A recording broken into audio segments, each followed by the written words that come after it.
दोस्तों आज हम बात करेंगे एसआईआर को लेकर। काफी एक ज्वलंत मुद्दा है एसआईआर। एसआईआर का मतलब है स्पेशल इंटेंसिव रिवीजन।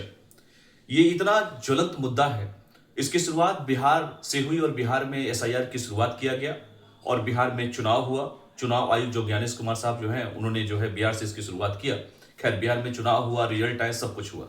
लेकिन जो आजकल जो बीएलओ के ऊपर जो जिम्मेदारी दी गई है, बीएलओ का मतलब है ब्लॉक लेवल ऑफिसर, और उनको एक टारगेट दिया जा रहा है पर डे कि आपको कम से कम इतने जो है उच्च अधिकारियों के द्वारा कि आपको इतने टारगेट आपको पूरे करने हैं। मतदाता सूची का मिलान करना है, सिग्नेचर का मिलान करना है। कई लोगों का एक जगह से अन्य जगहों पे भी उनका वोटिंग लिस्ट में नाम था, वो नाम कटवाना भी है।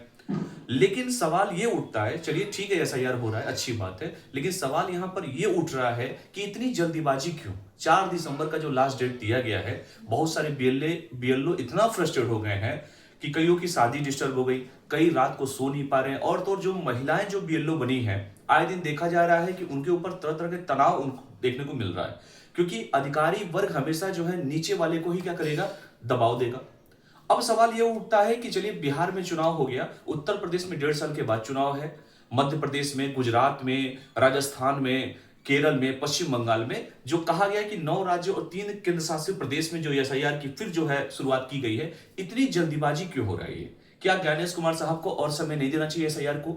अभी चुनाव में समय है। मैं मानता हूं कि केरल में, पश्चिम बंगाल में अभी चुनाव होने वाले हैं, लेकिन यूपी में तो 1.5 साल है, यहां तक कि राजस्थान में भी चुनाव में समय है, गुजरात में भी चुनाव में समय है। इतनी जल्दीबाजी क्यों नहीं समय देना चाहिए? जो बीएलओ हमारे अधिकारी हैं वो भी हमारे ही लोग हैं, जो आज एक अधिकारी बनकर जो है घर घर घूम घूम के एसआईआर का फॉर्म लोगों को दे रहे हैं। और ग्रामीण अंचल में जो गांधी जी कहते थे कि डिसेंट्रलाइजेशन होना चाहिए, सत्ता का विकेंद्रीकरण होना चाहिए, भारत की आत्मा गांव में बसती है, आज वो बीएलओ, क्योंकि मैं इस समय गांव में ही हूं अपने, मैं देख रहा हूं कि बीएलओ दरवाजे दरवाजे जा रहे हैं, लोग समझ नहीं पा रहे हैं कि फॉर्म भरना क्या है।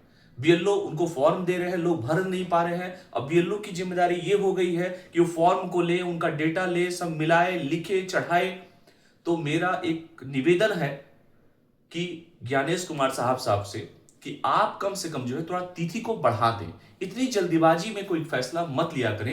ये 4 दिसंबर का जो टारगेट आपने दे दिया है, ये टारगेट हो सकता है आपके लिए बहुत बड़ा अचीवमेंट अवार्ड आपको मिल जाए, लेकिन जो लोग हैं, अभी फतेहपुर में मैंने देखने को मिला, न्यूज़पेपर में, गोंडा में देखने को मिला, बस्ती में देखने को मिला, बहराइच में देखने को मिला, ना जाने कितने लोग फ्रस्ट्रेट होकर, एक लेखपाल ने तो आत्महत्या तक कर लिया।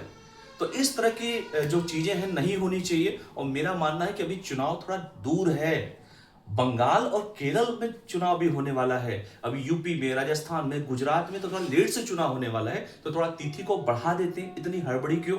तो कमेंट बॉक्स में आप लोग कमेंट करके बताइएगा क्या मैं गलत बोल रहा हूं या सही बोल रहा हूं, आपकी क्या राय है? धन्यवाद।